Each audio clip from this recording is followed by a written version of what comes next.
সচিবালয়ে আগুন কিভাবে, যা বললেন ফায়ার সার্ভিসের ডিজি। প্রশাসনের প্রাণকেন্দ্র সচিবালয়ে আগুন 6 ঘন্টা পর নিয়ন্ত্রণে এলেও অগ্নিকাণ্ডের কারণ তাৎক্ষণিকভাবে নিশ্চিত করতে পারেনি ফায়ার সার্ভিস। সংস্থাটির মহাপরিচালক ডিজি ব্রিগেডিয়ার জেনারেল জাহেদ কামালের ধারণা, বৈদ্যুতিক শর্ট সার্কিট থেকে এই আগুন লাগতে পারে।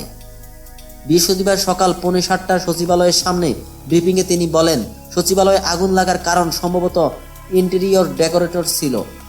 এক জায়গায় আগুন ধরলে বিদ্যুৎ লাইনের মাধ্যমে সব জায়গায় ছড়িয়ে পড়ে, এটাও হতে পারে, কিন্তু প্রাথমিক কারণ এখনও আমরা বের করতে পারি নাই।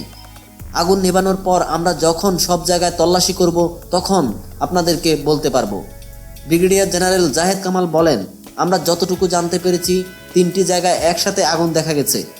যত স্প্রোরিং হয়, যদি বিদ্যুৎ লাইনের শর্ট সার্কিট হয় এটা হতে পারে, তবে আমরা এটা এখনও নিশ্চিত বলতে পারবো না যতক্ষণ পর্যন্ত না আমরা তদন্ত শেষ করছি।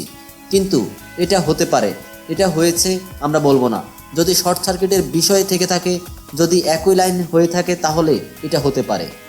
ফায়ার সার্ভিসের কর্মকর্তা তাহাল বিন জসিম জানান, সচিবালয়ের 7 নম্বর ভবনে আগুন লাগার খবর বুধবার রাত 1:52 পান তারা। 2 মিনিটের মধ্যে তাদের কর্মীরা ঘটনাস্থলে পৌঁছে কাজ শুরু করেন। প্রথমে 8টি ইউনিট কাজ শুরু করলেও পরে আরও 11টি ইউনিট আগুন নিয়ন্ত্রণে কাজ যোগ দেয়। আগুন নেভানোর কাজে নিয়োজিত ফায়ার ফাইটার নয়ন পানির লাইন দিতে রাস্তা পার হওয়ার সময় ট্রাক চাপায় গুরুতর আহত হন। তাকে চাপা দিয়ে ট্রাকটি পালিয়ে যায়। পরে হাসপাতালে নয়নের মৃত্যু হয়।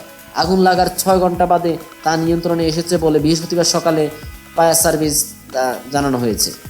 এক প্রশ্নের জবাবে সংস্থাটির ডিজি জাহেদ কামাল বলেন, ভবনের ভেতরে কোনো হতাহতের ঘটনা ঘটেছে কিনা তা এখনো পর্যন্ত তারা জানতে পারেন নাই।